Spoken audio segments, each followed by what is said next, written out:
Good afternoon, everyone.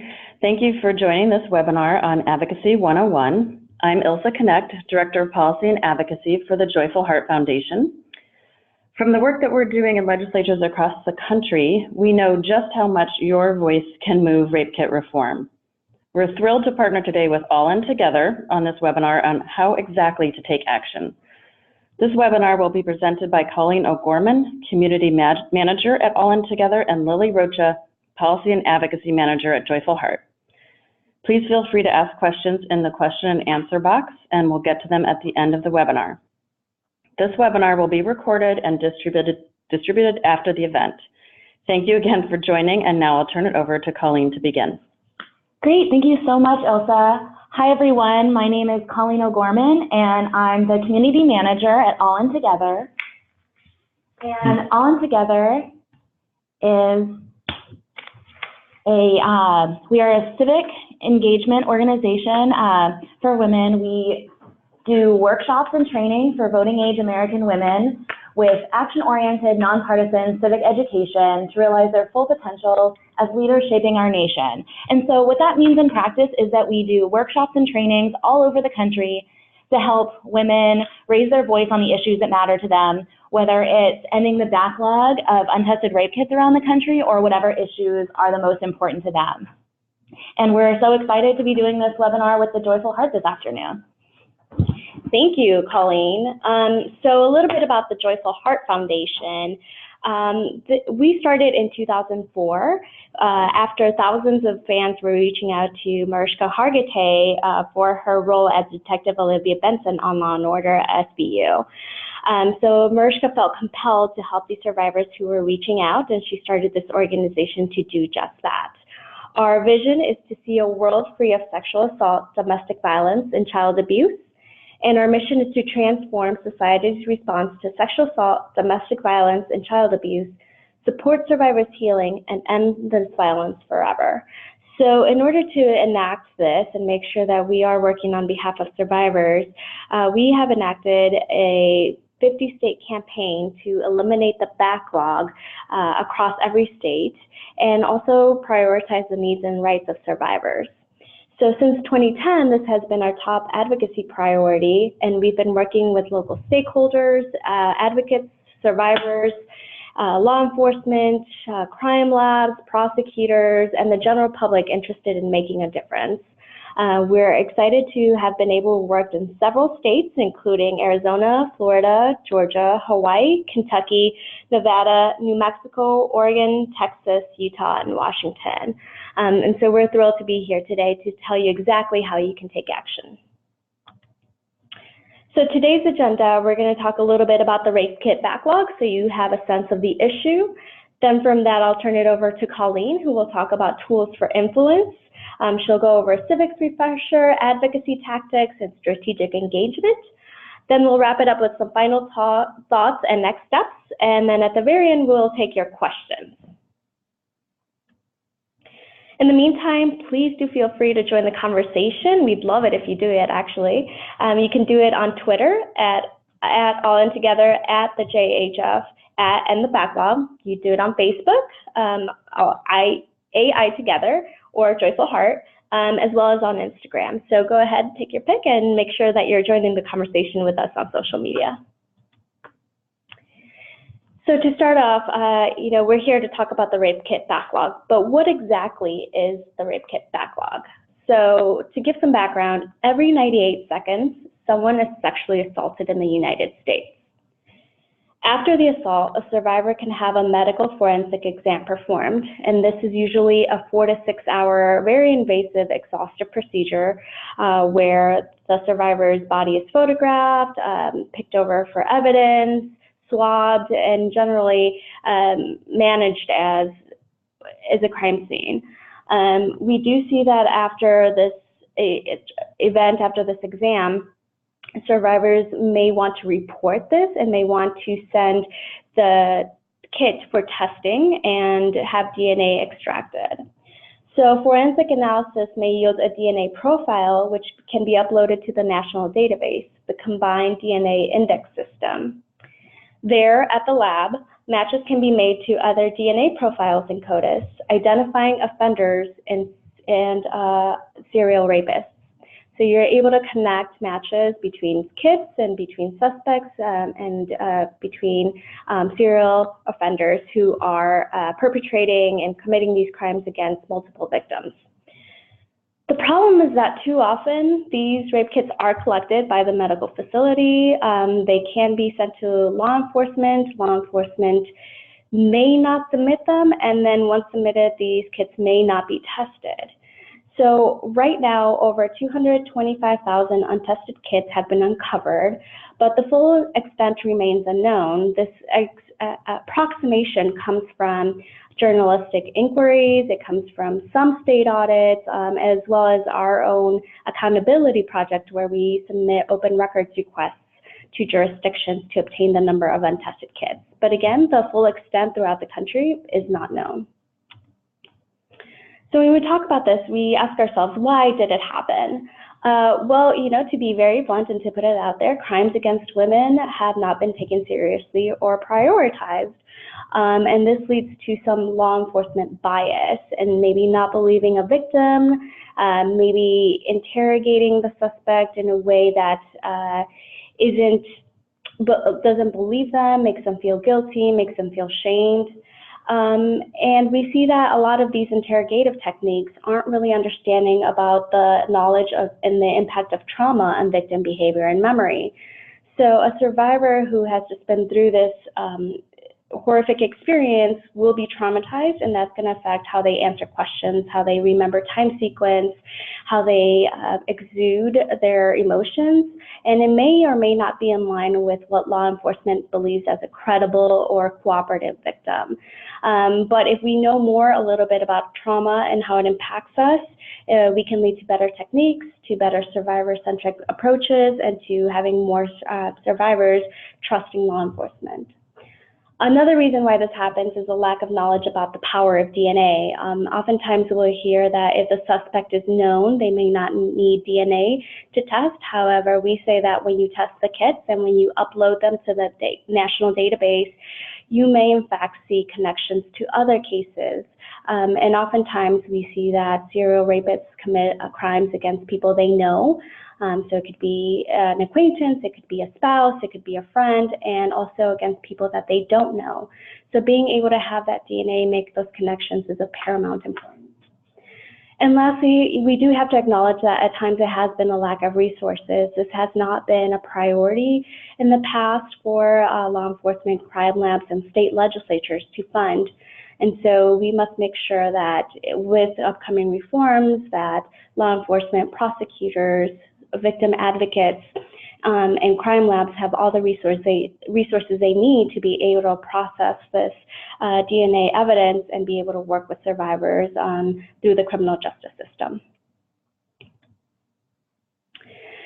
And we do have some great resources for you guys. You can visit EndTheBacklog.org. It is the premier site on the Rape Kit Backlog. We have information about every state and Washington, D.C. So you can go to your state's page and learn more. It'll look like what you see here for New York. I just pulled it up because it is our home state. And there you can find about the 6 pillars of reform, which I'll talk about briefly. And you can also learn about recent legislation, pending bills, and non-legislative reforms.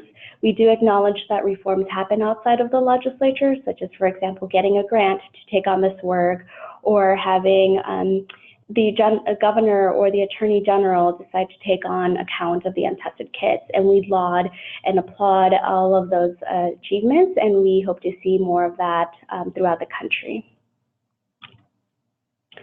So to talk a little bit more of how do we fix this, we have 6 pillars of legislative reform.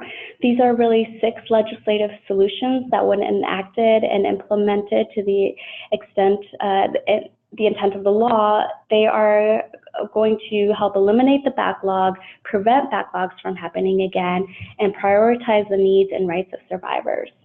So the first pillar, I'll just go through these very quickly, is an annual audit, making sure that we're counting how many kits are in law enforcement possessions, are in the crime labs, how many of those have been untested, and providing a yearly snapshot for the public to make sure that we're able to monitor progress on how we're tackling the backlog. The next thing is to test backlog kits. So having the state come in and pass a law that says we need to test these kits really gets things going in states. Right now, only 9 states have this law, so we'd like to work on getting more testing backlog legislation in place. The next pillar is test newly collected kits. So in order to prevent another backlog from happening again, we have strict timelines about when kits should be collected by law enforcement, when kits should be submitted to a lab, and when kits should be tested. Making sure that we have these time frames really prevents the backlog from occurring, but also lets survivors know that we're never going to let this happen again, that it was a mistake, and we will fix it. The next thing is a tracking system. So a rape kit tracking system would follow the rape kit from the collection process all the way to disposition. We have various states taking it on a little differently, but essentially these tracking systems would allow survivors to come in and anonymously and securely track where their kit is at any time. This gives them information about where their kits are, and it also allows them to have control about how much information they would like and when they would like to receive it. It also allows state legislatures to pull up reports, to inventory what they have, and to be able to provide some transparency on the issue. Next is allowing states to grant rights to notice. So granting the rights to survivors to know where their kits are and to have updates on that information. Also having someone either in law enforcement or with the prosecutors who can be a contact person for them so they never feel lost in the criminal justice system. This is of extreme importance and definitely one of the pillars that we feel is the most survivor-centric approach to the backlog. And lastly, as I mentioned, we need funding. The state legislature does need to appropriate funding to carry out all these forms. They need to put money in and invest. And what we've seen is that jurisdictions who do invest and put money to test the kits, prosecute the cases, and investigate the cases, as well as provide survivor support, in the long run, communities save money. This happens because you're apprehending offenders, and so you're preventing future crimes from occurring. And when you prevent future crimes, that's less resources that are being used on the criminal justice system. So in the end, it's a really great investment for the state to make. So why we're here today is because your voice is what drives legislation. Working with legislators across the country, we definitely have a ton of research. We have resources, we have webinars, we have presentations, we have model legislation, but what really can bring the point home and really humanize the issue is being able to hear from somebody who is passionate about this. And in particular, I do have survivors. Survivors have this unique ability to speak about the issue the way nobody else can. But I should note that advocacy may not be for all survivors, or it may be at different points in their journey.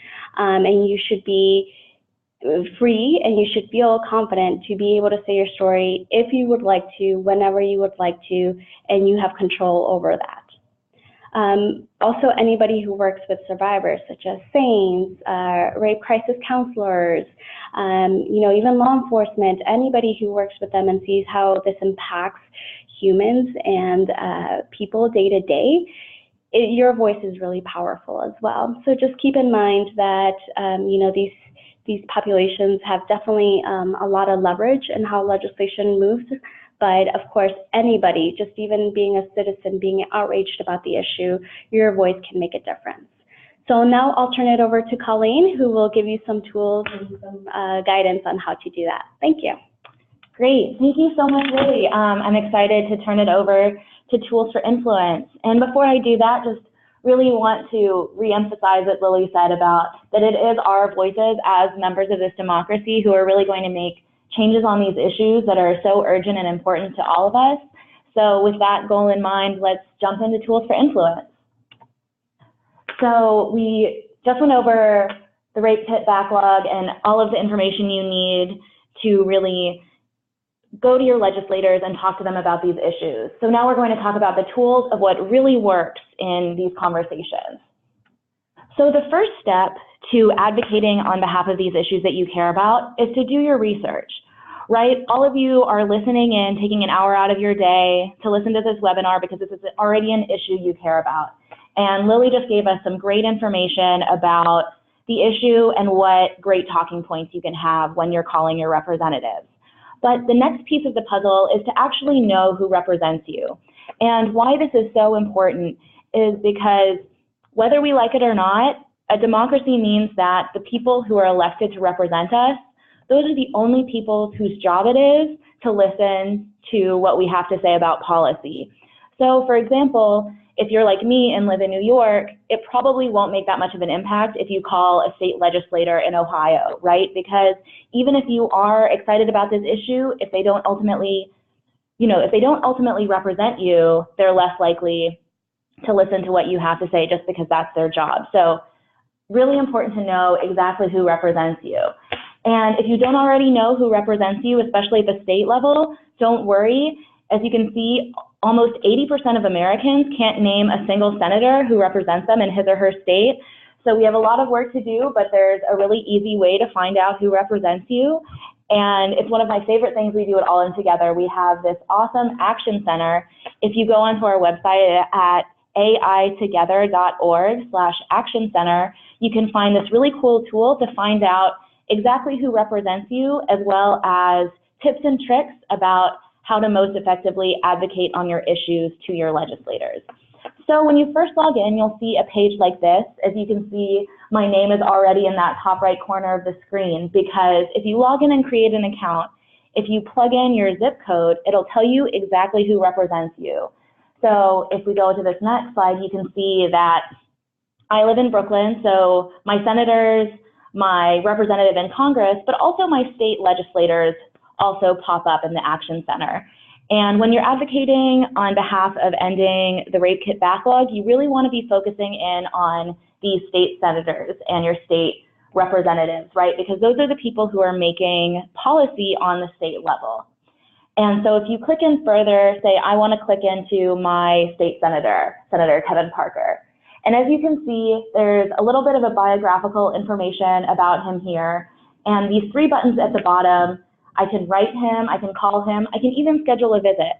I'll talk a little bit more in just a few minutes about tactics for each of these three ways to get in touch, but it's right here on the Action Center, so easy for you to get in touch with your state reps. Another thing you can do is do a little bit more research on the people who represent you. As you can see on our Action Center, we also have recent legislation that they've voted on or sponsored, as well as if you click into their website, you can look into a little more about what their policy priorities are. And I'll say, just as you click in to see if they're doing anything already about the rape kit backlog, that might be hidden in a couple of different spaces. It might not say directly, oh, Senator Parker is working on the rape kit backlog, but if you go in to say what his judicial priorities, things like that, you might find a little bit more information about your representative's views on how sexual assault survivors ought to be treated in the criminal justice system. So great, now that you've gone into the Action Center and found out who represents you, you can actually start to reach out to them. And so, well, even before you reach out to them, really, there's a couple of things you can do to make it even easier to know when is a good time to reach out to them. So one thing I do is I set up Google News alerts for all of my political officials, both at the federal and the state level. And that could get a little bit overwhelming just because our representatives are active on a lot of issues all of the time, but you can set up a Google News alert with their name and say, end the backlog or rape kit backlog, to see if anything pops up as they act on these issues. Another thing you can do to be prepared is when you go into their website, to look into their campaign contributions, their voting records, and their social media accounts, also to get a sense of what they prioritize, so you're a little bit more prepared going into a conversation with them to advocate on behalf of the issues you care about. So diving right in, time to engage. So now that you know a little bit more about the rape kit backlog, you know who represents you, let's talk a little bit about how to effectively advocate on behalf of this issue. So probably the easiest and still very effective advocacy tactic you can do is to write personalized letters and emails or make a phone call. And your tactics for both written and a phone call conversation are going to be pretty similar. But if you also see other ways to engage, right, on the far right, we see the kind of least effective way to engage, right, are these form email messages that you might find from advocacy organizations. And as you can see, it's not that they have no influence. About half of people who work in representatives' offices say that they have a lot or some influence on the representative's ultimate decision to vote on a piece of policy. But as you can see, phone calls, individualized mail, individualized email has a lot more impact. And in fact, what has the most impact is if you go to an in-person visit to the person who represents you. 94% of people who work in representatives' offices say that this has a lot or some influence on how their representative will ultimately vote on an issue.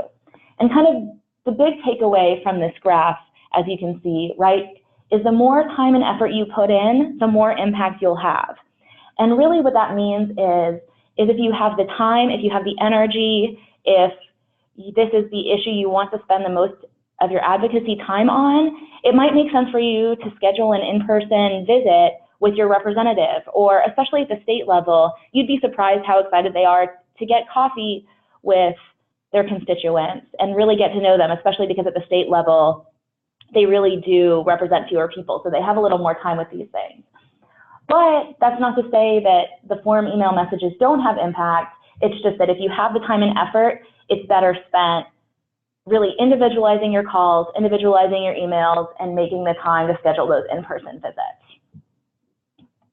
But now, so if you do have time to make an effective call to your representatives, we recommend that you take these 5 specific steps that are research-backed to have the most impact that you can. So the first thing you do when you call your representative, make sure that you identify your name and your zip code. And as I was saying earlier, the reason why it's so important to identify your zip code is to make sure that your representative's office knows that you are a constituent, that it is their job to represent you. Without that zip code, they may not be as ready to record or take seriously what you have to say if you're not a constituent. So that first step is very important. The second step I would recommend is to state your call to action. So as Lily was talking about those 6 pillars for legislation around this issue, that's what you want to bring up here. And also, so those are the specific policies that are important, but what is a call to action? A call to action can really only be one of 3 things. You can ask your legislator to vote a certain way, you can ask them to co-sponsor a bill, or you can ask them to release a statement. And I want to emphasize that it's really important to state a specific call to action, because otherwise, right, your legislator, you know, it's all fine and good if you care about this issue and they care about this issue, but if you don't give them a specific action step to take, there's not much that they can do. The third step that I'd recommend is to wait for their response. And really what this goes into is who is on the other line of the call, right? Typically the people who work the phones in your representative's office, they're young people, maybe an intern or it's their first job out of school, and they are eager to serve their community in this public service job. But they're not there to quiz you on how much you know about the backlog. They're not there to disagree with you, even if your representative may not hold the same position as you do. Really here, it's about having a civil conversation with them, just because as important as it can be to be motivated by anger and all of the emotions that come with this really urgent issue, I think talking to them as they are, which is, you know, a young person who wants to serve their community, is the most effective way to have a tone for this conversation. The fourth step I would recommend is to tell your story. And this can mean a lot of things. As Lily said earlier, you are in control totally of how much or how little you want to share with your legislator. Your story is your story, and however much or little you want to tell is 100% up to you. And there's a lot of impact you can have by emphasizing either different parts of your story or emphasizing how the backlog affects your community specifically. But just to make sure to give them strong motivation as to why they should care about this issue. And finally, the last step here is to ask for your opinion to be recorded.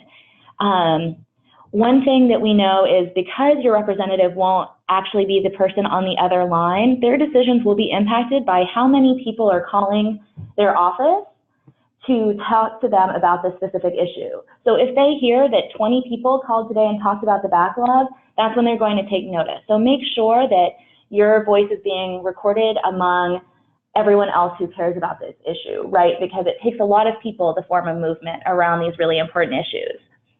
And finally, just a little pro tip about making time to make these calls, right? Because this isn't just a one and done thing. Just save your representative's phone number in your cell phone. I know it can be really easy to find 5 minutes in the morning, say when you're walking from the parking lot into where you work, just take those 5 minutes when you're walking to call your representative. And if it's right there in your phone, you make it easy just whenever you have a couple minutes, whenever you think about it, to just call, right? Because as you can see, these 5 steps really aren't that labor intensive. And once you already know what you're going to say, this is something that you can very easily do 5 minutes in the morning or afternoon. And one thing I want to also emphasize as we're talking about these specific engagement tips, right, is if you compare how important these strategies are versus how many people actually use these strategies, right? So at 91% for how helpful information about the impacts the bill would have on the district or the state, right? 91% of people in representatives' office to say that this is so helpful, but only 9% of constituents talk about the impact in their calls. Similarly, only 18% of constituents will tell a personal story related to a bill or issue when they call in, but it's 79% effective, right? So keeping in mind these numbers and keeping in mind that it's these personal touches that are really important but don't always get mentioned. So what's next? Now that we've talked through some of the specific advocacy steps you can take, let's talk about 3 things you can do after this webinar to make an impact on this issue. So first, the pro tip I said earlier, make it as easy as you can to contact and monitor your state elected officials. So the first step of that is to find out who your state elected is, and you can do that by logging on to our Action Center at aitogether.org/Action Center. Just go ahead and save their phone numbers in your cell phone so that if you have a spare minute to talk about the backlog, that you're ready to do that wherever you are and you don't have to log into the Action Center every time you want to do that. Create a Google News alert with their name and also one for the backlog in your state so that you're always up to date on the news related to this issue. And finally, to follow them on social media or sign up for their mailing list over email to always be in the know about what your legislator, what actions they're taking on these issues. The second recommended action step is to just put aside time to engage. One thing I do is that every week on my calendar, I just make myself a little appointment for just 30 minutes of advocacy time, and I use that time either to reach out and schedule an appointment with my elected official, or I'll take that time to call them about the issues I care about. And if you schedule that time in, you're more likely to do it. And we have this great link here on how to contact your legislatures through the EndTheBacklog website. And so that can be one of the things that you can use your advocacy time for. And finally, the last recommended action step is to think global but act local. As we've already seen, right, around this issue of the backlog, even though it's a national problem, we know that the solutions are going to come at the state and local level. So it's important to engage through a local meeting or a public hearing or campaign in your state, in your district, right at home in your community. You can make a huge impact if you start at home. And if you are interested in learning more about what's going on in your specific community around policy, feel free to email policy@joyfulheartfoundation.org for more information and ways to get involved. So those are the action steps that I have. Thank you so much to the Joyful Heart for having me here. And I think we can move along and answer any questions that everyone has. So one question, Colleen, that we got is most elected officials have 2 numbers, a local number and one in DC or the state capital. Is one more effective than the other? Absolutely. So both of them are effective. I know on this current issue, right, you want to be focusing on your state legislators on most issues related to the backlog. So you'll be wanting to call their office at the state level and their local office. But feel free to call both to make sure that your voice is being heard everywhere. I wouldn't say that one is more effective than the other. Awesome. Sorry, I'm looking for this. Oh yeah, sure. So can we get a copy of these slides, please? Yes. Absolutely. We will be following up in an email after the webinar, and we'll make sure that everyone has these slides so they have the awesome information about the backlog as well as these advocacy tips. Great. I believe somebody has a question of, I have personal connections to a lot of my state legislators. Can I get a bill language for them to use? Yes. We have that actually on EndTheBacklog.org. If you go to our approach and go to our campaign, we have a webpage with our entire 6 pillars legislative campaign, and from there you can download model legislation. So this gives legislators an idea and a good starting point of what does the bill actually look like? What does it say? And this is tremendously helpful to a lot of legislators who might be like, oh, I really want to take action on this. I just don't know what the solutions are. You can be like, point them to our website. You can download the model legislation as well. You can send it to them. And if you have any questions, you can always email us at policy@joyfulheartfoundation.org. And it looks like there's a couple, we have a couple questions from listeners about the backlog specifically. If I can ask you, Lily, it looks like Terry is, he works for law enforcement in the county, and I'll just read what Terry wrote. I just found out that even if a rape kit is done, it can only be tested if the survivor wants to proceed with the charge. And rape kits are only stored for 2 years. Is it like that everywhere? It varies by jurisdiction, by state actually. Just here in New York, the governor signed the budget bill, which included a change in how long kits were retained.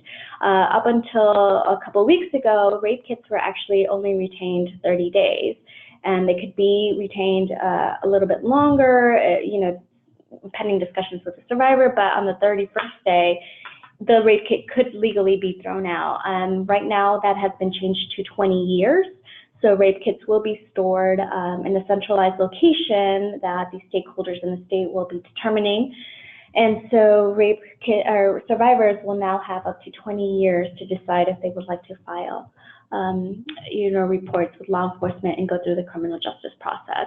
So if you want to find out what's happening in your state, again, I would go to EndTheBacklog.org and look for your state, and you can find a ton of information there on if there's been any evidence retention policies that have been changed.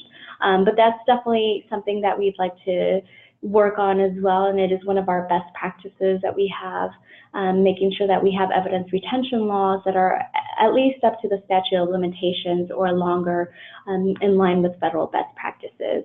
But we do need the evidence in order to be able to test it, so it makes sense to have strong retention policies. Great. So it looks like we have another couple questions either around advocacy or about the backlog. More specifically, so one question from Colin from Truman High School asks, is how students can become more involved in terms of bringing awareness and being able to help and possibly bring some sort of comfort to survivors. So I can speak to the advocacy around legislation piece. Colin, just all of the strategies that I talked about for calling your legislators about these issues are all strategies that you can use as a student. And I also want to emphasize that a lot of these strategies that you can use to call your legislators, if you're interested in changing, say, policy on your campus about how your high school deals with sexual assault, you can also advocate to your school administrators or to the school board. Do you have anything specifically to add to, Lily? No, I think you basically covered it all, Colleen, but it definitely makes a big difference, to hear from young students who are activists who are passionate about an issue. And, if there's any way that we can be helpful, please let us know. But we would definitely appreciate having students being involved in this movement. Great. Another question is from Debbie, who asks, is there an easy way to research if bills are already in progress in my state? Or if they're active or dying in committee, et cetera? Yeah, so definitely on EndTheBacklog.org on the state page, we keep a list of pending legislation and where it is, whether it's in a committee, whether it's been voted on, if it's going to the governor, if the governor has signed it. So that's definitely a great way.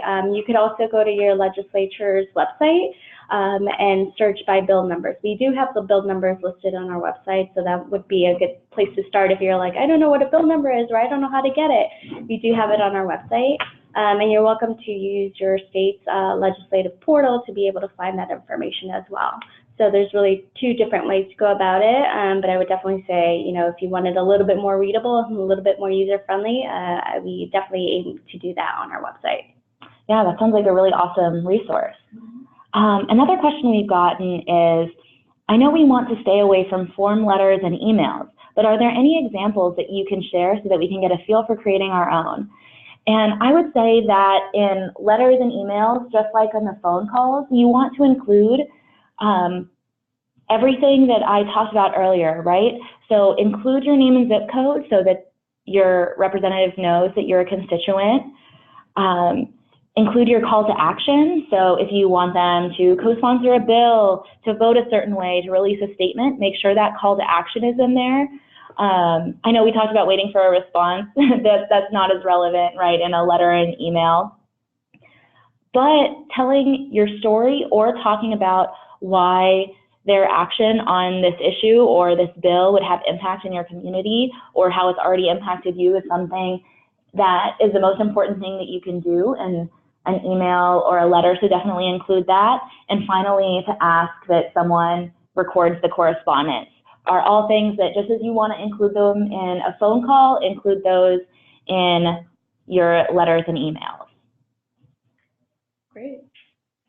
And we have a specific question that for Steve, but I think it gets to a little bit bigger issue of why we need an annual inventory.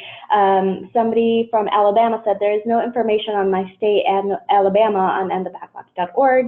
How do I go about finding these numbers? Well, actually, if you go to the Alabama page, you see that the number of untested kits is unknown.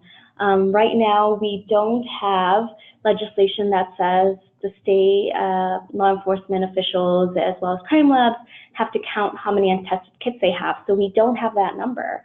And that's why we advocate for annual inventories. And as you can see in the Alabama page, once you visit it, there is legislation pending on that. So one way to start advocating is to do some research on the bill, go to the page, find out where it's happening, and call your representative. And there you have an ask. I'd like you to support this bill. I'd like you to move forward with the bill and vote yes. So definitely encourage you all to take a look. But yeah, it is tough to get a lot of this information, which is why we're here, to make sure that we put this in the law and we get transparent about how we're handling rape kits. Great. So it looks like there are a couple more questions specific about the backlog. One of the questions specifically is about having lots of untested rape kits, but that it averages $1,200 to $1,500 to test one kit. And the question is this true, and how we can assist in funding another person in these labs to test these kits? Yeah, so it's about $1,000 to $1,500 on average to test a kit. It does vary by jurisdiction, but yes, there are fundraising efforts throughout the country. I know Texas has done a great job of creating like a CrowdRise campaign to be able to donate to the testing of the rape kit backlog. And New Mexico has also done it, and a few states have also looked into this as well.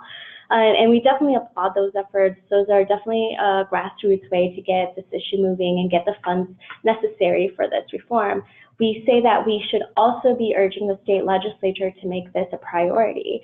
So making sure that the legislator, as they're debating the budget and deciding how much to invest in every part of the public service goods, that they're able to invest money in testing rape kits. Again, it increases public safety, it gets offenders off the streets, and also importantly, it tells survivors that they matter. We made mistakes, and we as a system have failed them, so now it's time to make sure that we're investing the resources to correct that mistake. But yes, I think one thing to do when you're asking and calling your legislator is asking for the reforms, but then also asking for the funding to go along with it. Great. Another question, we have a survivor who's asking if she can also advocate for laws regarding destruction of evidence. It sounds like she had an experience where there was no rape kit done, and she's interested in advocating on destruction of evidence. Are there any policies on the state level around that, Lily? Yeah, so evidence retention, again, is on a state-by-state level.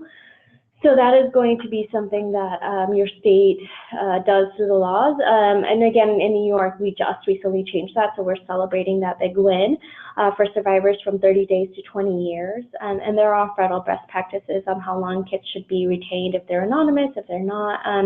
So we do say that you can definitely advocate on that, and it's one of our best practices as well. So we have these 6 pillars, but if you actually go into our legislative handbook, which you can find on our webpage, again, EndTheBacklog.org, look in our approach and look in our campaign, you will find our legislative handbook that outlines what evidence retention should look like and talks a little bit more about that. But you're right, this is something that needs to be addressed as well, again, because we need the evidence to be able to test it.